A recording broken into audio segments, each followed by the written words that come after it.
A lot of people still assume that political campaign targeting is where it was 20 years ago, in part because that's how it's reported. They think, oh, the election's going to be decided by soccer moms or NASCAR dads or something like that.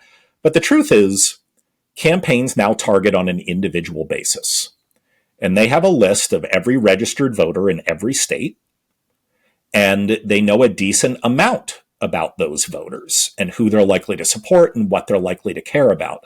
But perhaps most importantly, Matt, they know what elections they vote in.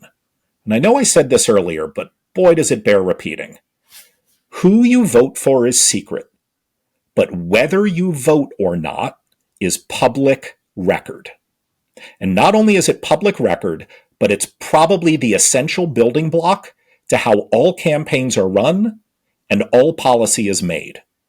Because as you probably know from your own campaign, the first decision any campaign makes is, okay, with limited time and limited money, who are we going to talk to and who are we not going to talk to?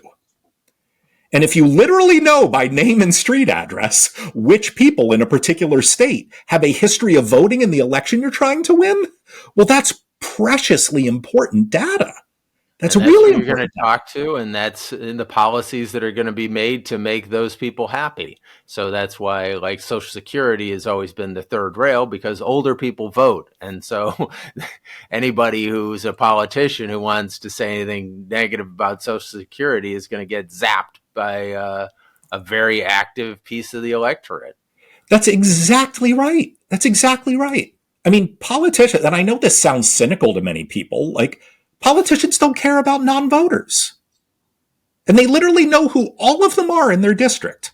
And I know that sounds awful, but think for a minute, Matt. Like, do we think it's wrong that Starbucks doesn't care about people who don't drink coffee?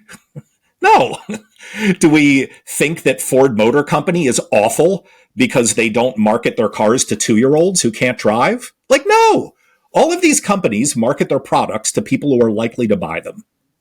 And politicians market themselves to people who are likely to vote. And they know who they are by name and street address. So tell us, are you a nonpartisan organization? Do you work with Republicans and Democrats, or nobody, or how does this work? We work with nobody. We are not bipartisan. We are nonpartisan. We stay out of coordinating or helping or harming politicians completely. And there are a few reasons for that. One, just legal reasons. If you decide to help campaigns, it becomes really, really difficult. But two, we take kind of a different, almost upside down approach to our theory of change than most political organizations do. Most political organizations take what I would call a supply side approach to the political marketplace. They say, hey, let's elect the right people and they'll supply the right policy. And that's kind of right. I mean, don't get me wrong, it's really important to elect the right people. But our approach is more demand side. Our approach is, you know what? Politicians really like winning elections. So they always have to go where the voters are.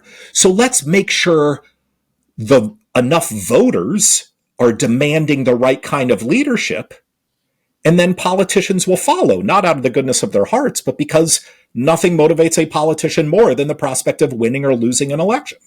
And so when you take that approach, that means there is room to push and pull politicians, not just in the middle, but also in the most liberal districts in the country and the most conservative districts in the country.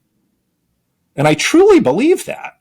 I mean, it's really... It may be explained a little bit by the Republican Party's shift, on issues such as the IRA, and that 19 or 18 congressmen have come out saying they would not vote to rescind the IRA.